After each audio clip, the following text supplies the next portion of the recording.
Hi guys, welcome to February's edition of PW Talk, albeit in March. I'm very sorry for the delay.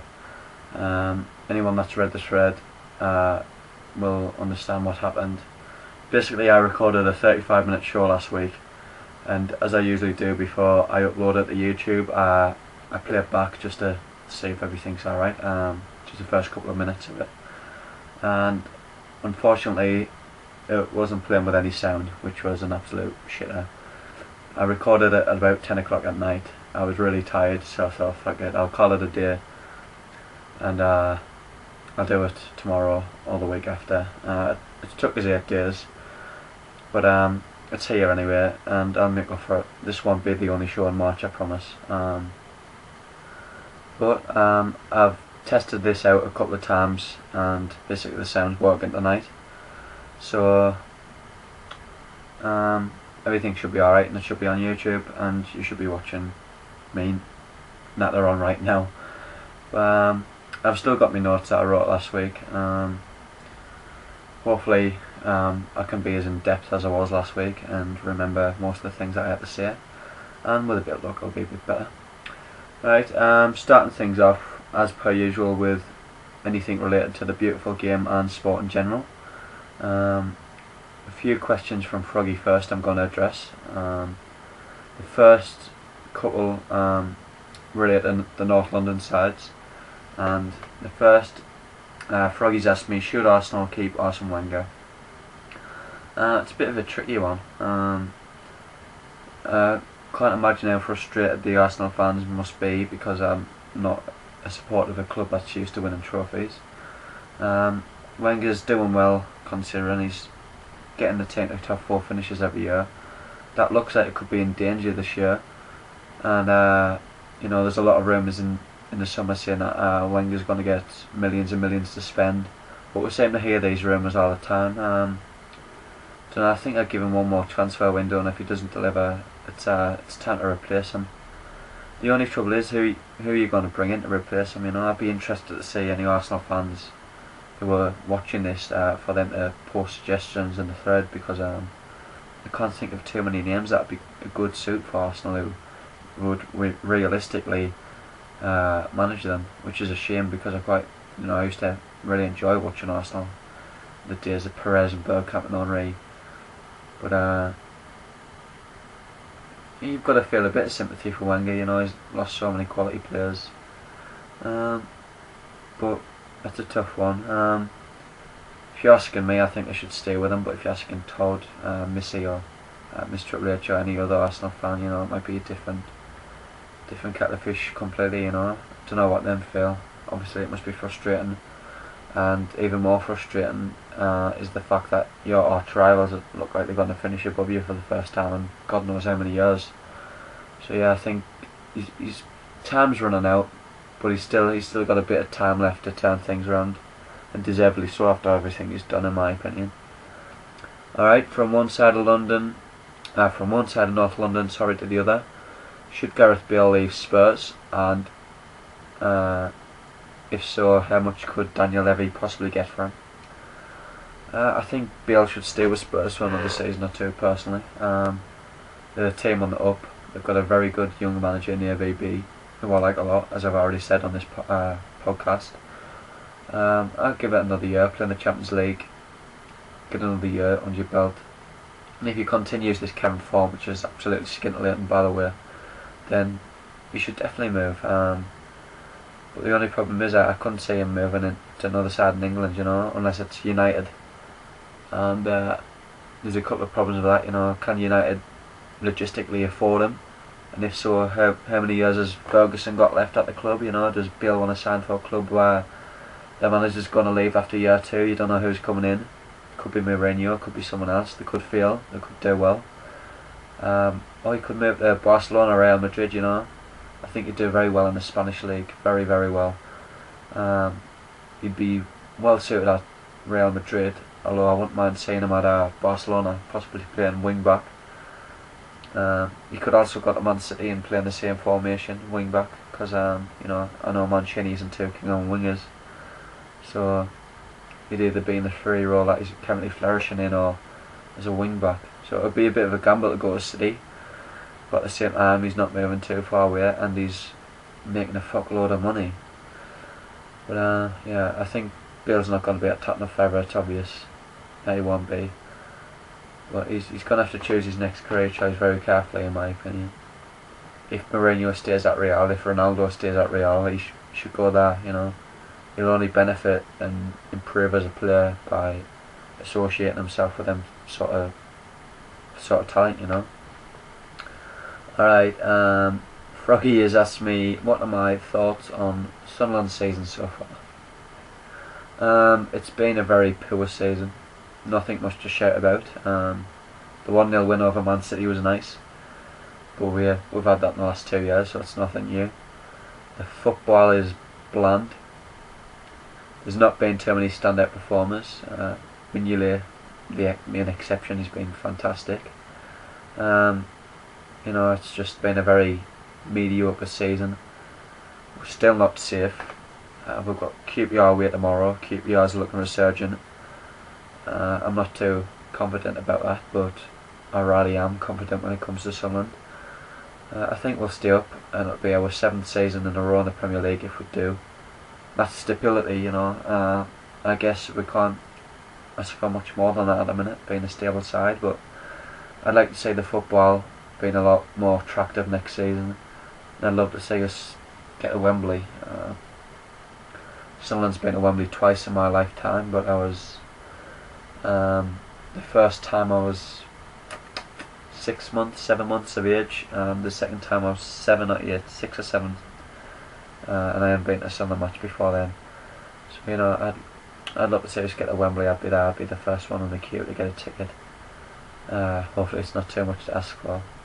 I'd take a fucking semi-final place just to get to Wembley. That says it all really. It's been disappointing, but I'll say the same old thing I say every season. Roll on next season. Hopefully it's a lot better, but yeah, it's lacklustre to say the least. England's captain after 2014. I think it comes down to two options. First is one of the obvious ones. Jack Wilshere's been touted a lot, and he'd be a good captain. But in my opinion, the permanent captain after 2014's over and done with is going to be Joe Hart. He's reliable. He's a good goalkeeper, and I could definitely see him being captain. But you know, some people have reservations about goalie being a captain. So you know, if Wilshere remains fit, you could definitely see him leading the team. But I think them two will be either captain or vice captain. They'll swap it between themselves. You know, them two will definitely the standouts as far as who are the leaders in the team, as far as that's concerned. So yeah, I'd be happy with either player leading out the side. I think they're both world class. One final question from Froggy, as far as the TBG questions go. Is the current United squad superior to the 99 squad, as Sir Alex Ferguson said recently? This is it's a fucking tough one, because the 99 squad won the treble. This side can only win the double after a couple of days ago, what happened a couple of days ago. But at the same time, you know, the forward line is immense. I mean, it was great in '99, but I think it's on a different plateau right now. But the midfield is seriously weaker. You could argue defence isn't quite as strong, and I'd definitely say De Gea isn't quite as good as Schmeichel. A bit of an understatement, but I think possibly the '99 team may edge it. But it's a very difficult one there. You know, it's so not a lot in it at all. Obviously the quality sides have improved since '99. You know, the likes of Barca, Bayern Munich, they've got a hell of a lot better since '99. But yeah, I really can't choose that one, to be honest.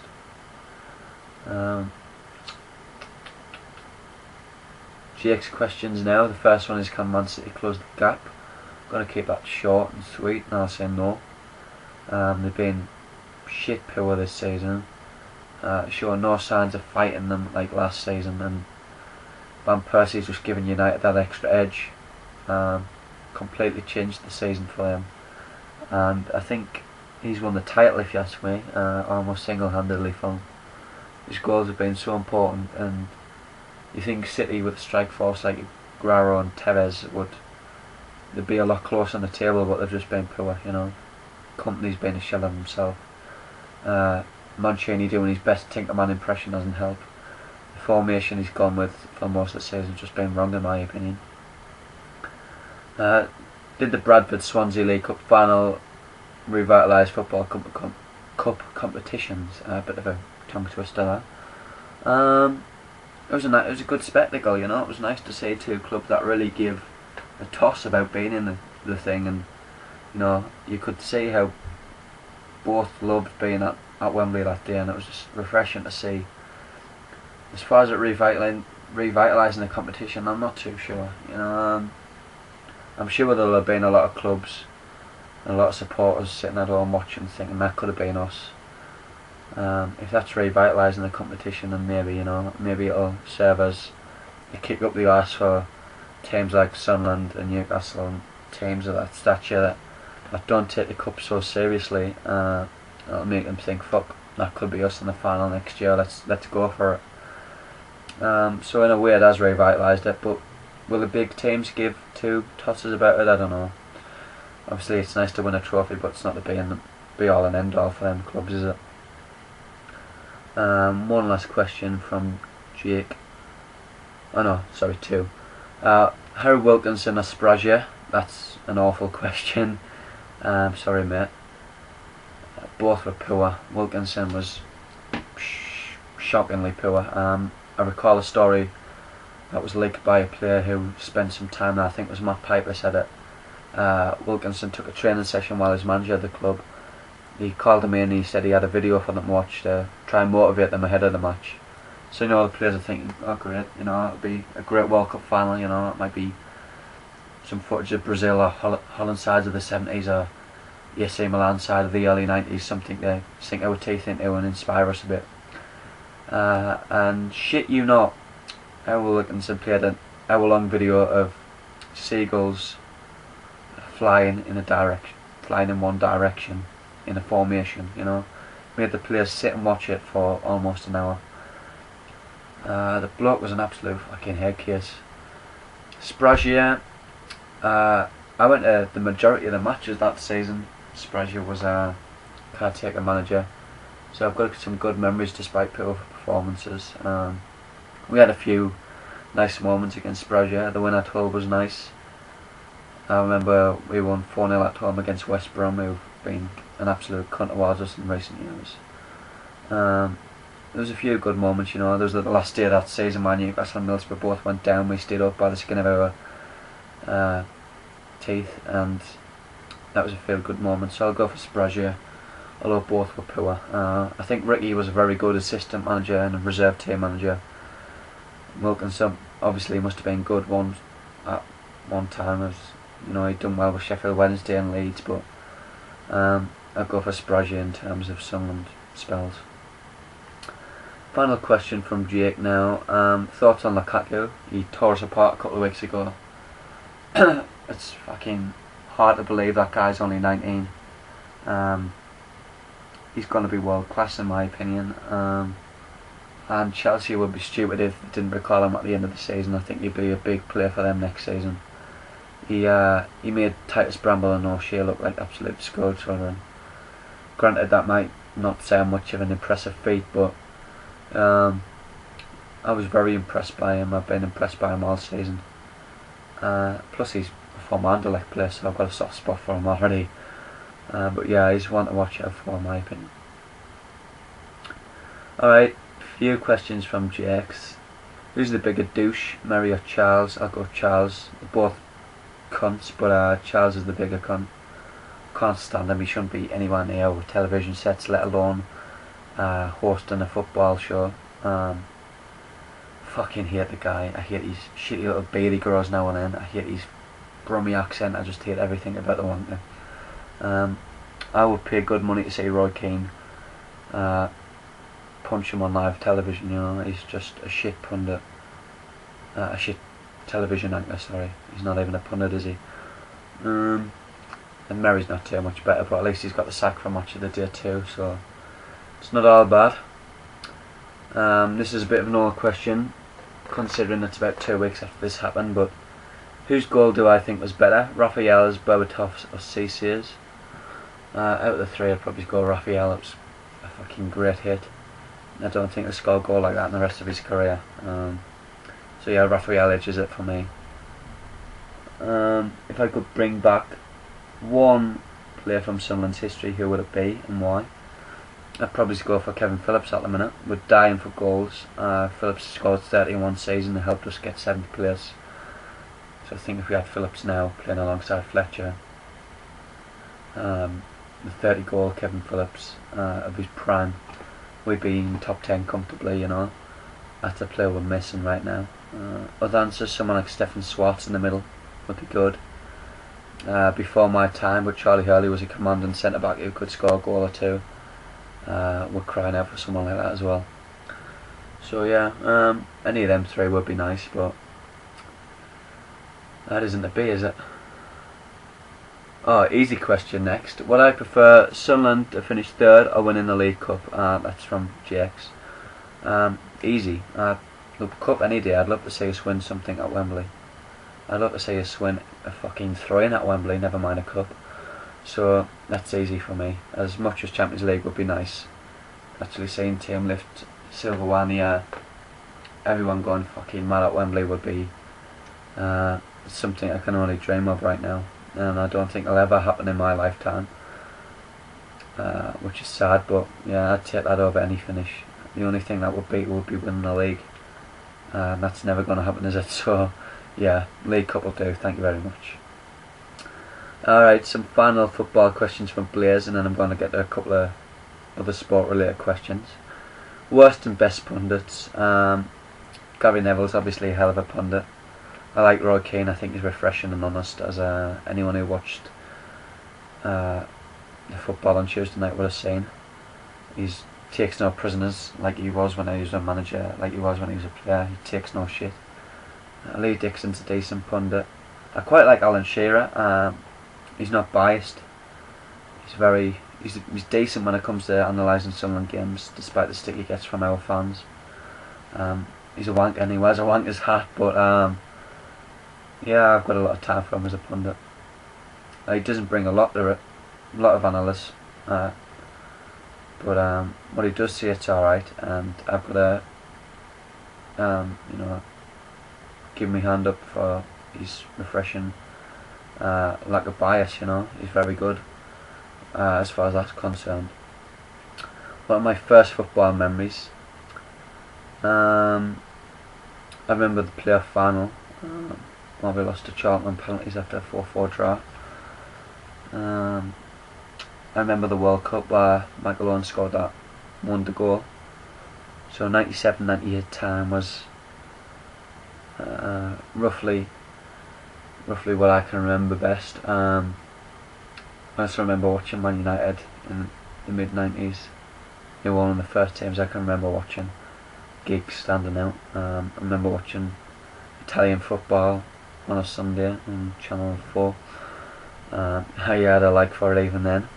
I used to always sit at my granddad's lap eating my Sunday dinner watching the football, so yeah, I've got a few early memories. I remember when fucking Hugh Dallas got hit with that coin in a Old Firm, and I think that was in the 90s, that was an early one.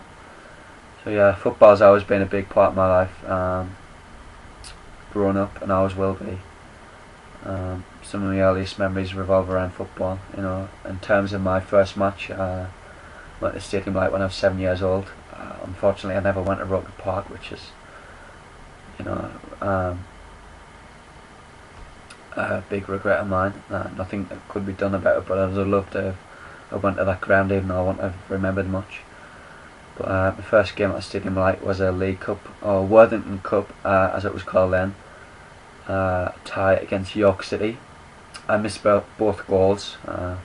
First was because I needed a wee, and the second was because I left 5 minutes early, which is ironic. We left 5 minutes early because we wanted to beat traffic, but it's ironic because I can't stand anyone that leaves the ground early. I hate seeing lots of our fans are guilty for doing it. Just leaving the game minutes early, it really pisses me off. So yeah, that's quite a bit of a funny story. Last question from Wisey. What kind of manager would I be? I think I'd be quite a calm manager. I wouldn't blow a gasket like Ferguson. I wouldn't play mind games like Ferguson and Mourinho either. I think I'd be quite calm and collected like Martin O'Neill and AVB. You know, I'd do the fist pump celebration and Martin, my leaps in the air. You know, I'd be overjoyed by my score, but I'd keep me cool. I'd try not to give myself a heart attack. I'd be respectful, and you know, I'd be a student with game type of manager. I'd always be trying to learn. Sort of like David Moyes, you know, just very reserved, and I'd let my football team do the talking basically. Alright, 20 minutes into the show and I'm still on the sports section. I'll try and hurry this up. Will Nadal capture his form? Is a question from Froggy. It's a tricky one because I can count on two hands, you know, the amount of times I've heard, oh, is Nadal finished? Is he crocked? You know, is his knees ever going to recover? And you hear a lot of this stuff in the media, and he'll end up winning a tournament easy, you know. He'll bounce back and win a Grand Slam. And while I think he's on, not borrowed time per se, but I think time is running out for him. He's still got a few Grand Slam wins in him, but the future's definitely between Djokovic and Murray. But I wouldn't count the old dog out yet. I think Nadal, despite his injury problems, he's still got a couple of wins in him, and it'd be foolish to count him out considering his history. Jake's asked me for my thoughts on Oscar Pistorius. It's a fucking tragic situation, and not just because of what happened to his girlfriend, his girlfriend was an absolutely beautiful woman, and it's tragic what happened to her, but it's also tragic that a pin-up for disability sport for disabled athletes has done such a thing, you know. It's took such a blow. He'll have got a lot of people interested in disabled sports, and then by doing this he'll have made as many, if not more, people disinterested in it. It's just a tragic event. I don't know, we still don't know what truly happened that night. Hopefully what he's saying is true. I'm not too sure myself what it is, but I won't get into that, you know, innocent until proven guilty and all that, but it's such a shame, both for a beautiful woman, her family, and people who are fans of disabled sport and people who want to get into disabled sport. I've got a friend who's disabled, who was inspired by Pistorius, and wanted to take up other sports just by watching him at the Paralympics. So for something like this to happen is a huge blow to the disabled community. It's just such a tragic event. Alright, on to more positive things. I'm going to be talking PW and wrestling related content now. Froggy's asked me for my hopes, thoughts and concerning PW WrestleMania 9. Although he asked me this question before any of the promo threads started. And he also asked me my expectations for the next event next year, which will be the 10th edition of this extravaganza that we call PW WrestleMania. I think it's been brilliant so far, absolutely brilliant. It's hard to say what matches stole the show because there's so many. There's two I've taken part in that I think's done really well so far. Darth and Brezzy's match has been very interesting. Darth's took it to a whole new level with all the social media stuff. It's Brez, I can't wait for more replies from Brezzy. That's going to be really interesting to see what else happens, you know, what else transpires in that match. There's been a lot of good stuff, you know, even Spee versus Jake, which is looked down as one of the undercard matches, that's been a good read. The stuff with Aaron and the mods has been really fun, and the two matches I'm in, I'm having a blast. This is honestly the most fun I've had at this event so far. I've promoed 5 times in the space of a week. I'm going a little overboard, but I'm really enjoying it. I'm not too worried if I win either match, you know, I'm just having a good time. People can see I'm having a good time, and it's just a good event to be involved in. No one's pulling any punches, but at the same time, people need to remember not to take it seriously. Like a couple of posters did in the past couple of weeks, but it's a really fun event to be a part of. And as far as my expectations for number 10 go, I think it's going to be even better. We've got some like 20 plus matches on the card this year. I think there'll be even more next year with all the new members that are arriving. Froggy and RT is being talked about, which would be huge. We've got a few people joking about X mods versus carrot mods. So I think it's going to be a really, really big celebration. I can't wait to see some more promos go up, and yeah, I'm just having a blast. A lot of other people are, and I've got to say, March, April time's my favourite part of the year on this board because it's a joy to read and be a part of. From Pro Wrestling Forum WrestleMania to the real McCoy. Who's my pick to face Take at Mania? Well, this has been decided that CM Punk, and Punk was my pick. I think it's the right way to go. Punk's improved a hell of a lot. He's in his prime now since his last feud with Taker. I think this is going to be really special. Taker's got a lot of respect for Punk, based on some of the backstage things I've heard. So, while I'm not expecting Punk to end the streak, I think he's going to put a hell of a show on. And I'm very interested in what will happen after the show. I think Punk might turn face. He's gonna be involved with Lesnar as well, so he's gonna get catapulted this year. He's had a hell of a year so far, I've got to say. His work's been stellar again so far. So I think the next year or two for CM Punk's gonna be just as big as his last couple of years, and he's gonna go out in style. Jake asked me what would be my top 4 Mania matches if I booked it myself. Well, I keep the Kevin 3. I think they've done the right thing. I know a lot of people's complained about the Rock Cena, Taker, Punk, Lesnar, Triple H matches, but I keep them 3 intact.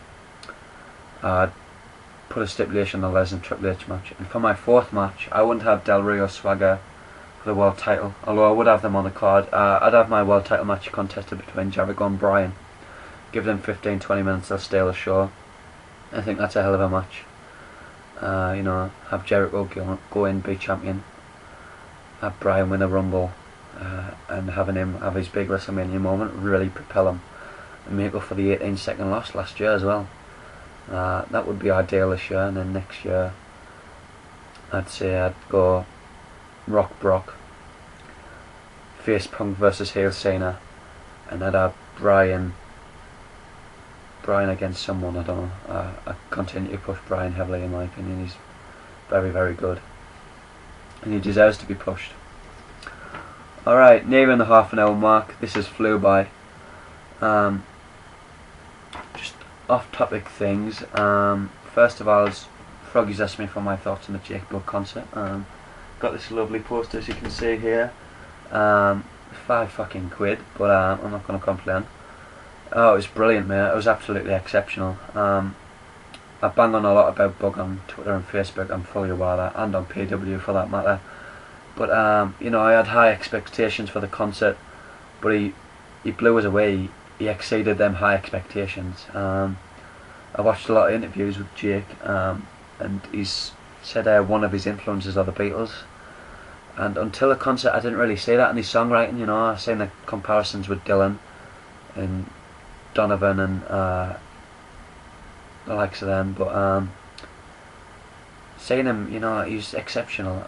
His guitaring was brilliant. You don't really get a gist of how good he is on the guitar from his album, so I recommend anyone just go to YouTube and look at his live shows, because he's very, very talented on the guitar. He reminded me a lot of George Harrison, so that's why I saw the Beatles influence. He's great. I'd love to see him again. He's playing a festival in Newcastle in May, so I might go there, because Jake isn't playing his next tour in November. He isn't anywhere near Newcastle.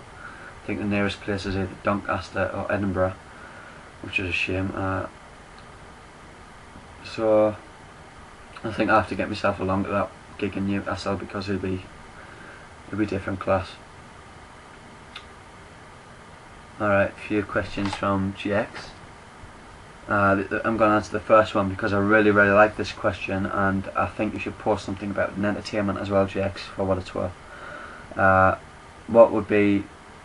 What festival, if I could put on a festival, who would be my 3 headliners? Spot for choice, so I decided to do 2. The first, I'd call it the Big Reunion, and it will be headlined by Oasis and the Smiths. And I'd have Jake Bugg supporting both bands. I'd have Oasis playing on the Saturday night and Smiths playing on the Sunday. Jake Bugg supporting both nights. I think that would be fucking huge. And the other festival, I'd have one over the pond in America. I'd call it the Iron Man Festival, and I'd have Pearl Jam playing the Friday night, Foo Fighters the Saturday, and finishing up with Bruce Springsteen on the Sunday. Just three bands that really go for it on stage, marathon shows, and I think that would be a hell of a watch, and that could realistically happen, unlike the first, which is a bit of a pipe dream. What would be my dream holiday? Is another question from JX. I'd say, I don't know, sort of going on a road trip across America, you know, taking a car out. I love loads of road trip films that go across America, Dumb and Dumber being one, Beavis and Butthead America being another.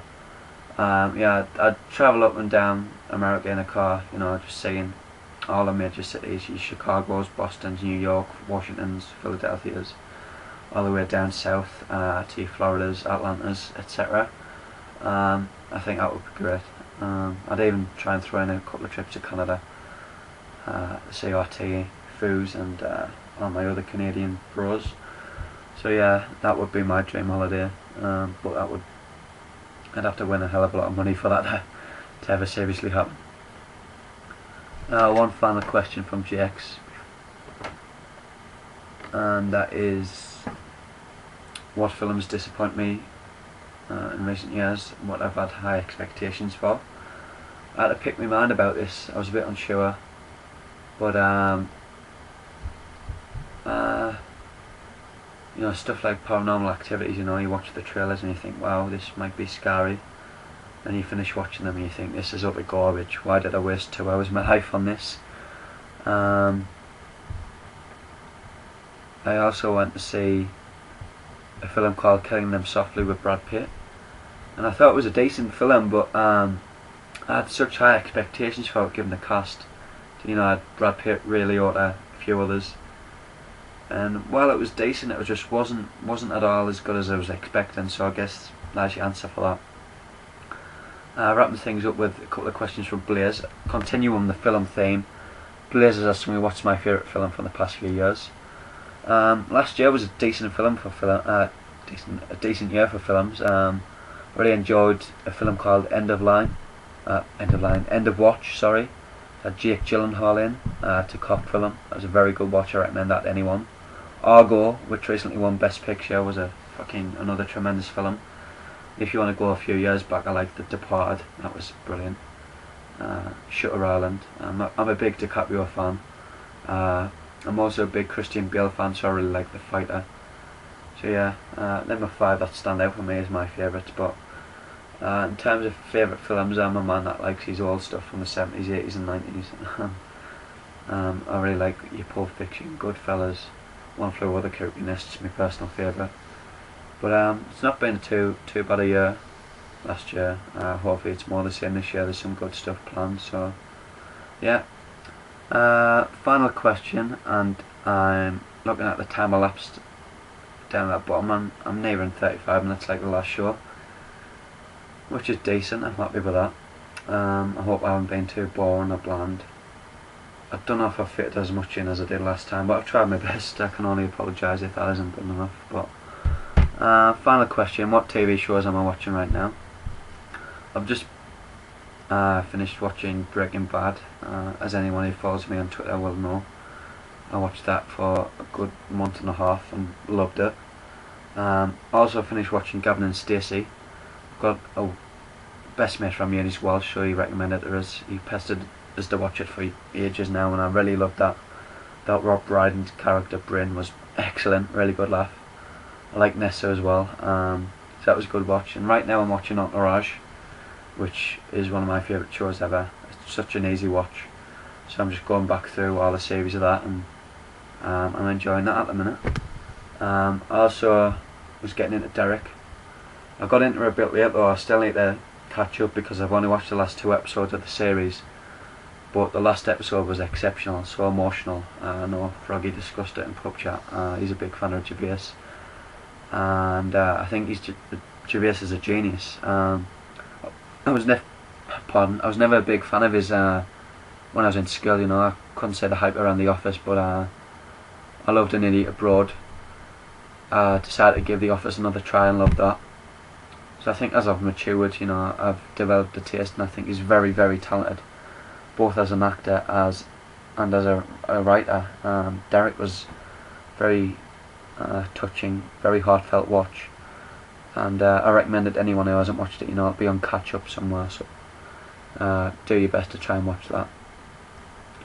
And yeah, that's it for shows I'm currently watching. I'm thinking of getting into shows like The Walking Dead and The Wire once I finish rewatching all Entourage. So yeah, I love TV and I love films, so I can't say enough about some of them shows that I've watched. Alright, we're past that elusive 35-minute mark, and hopefully this sound works all the way through this time. I'd like to apologise again for this being a week and a half late, but I do promise that there will be another show this month. I'm a very busy man this month. I'm off to Glasgow in a couple of weeks, Leeds in a few weeks, and then obviously the week after, first week of April, I'm over to Brezzers to meet up with all the guys for Mania, which should be a blast. So until the next show, thanks for watching. Leave any comments, feedback in the thread, and this is it this month. Thank you.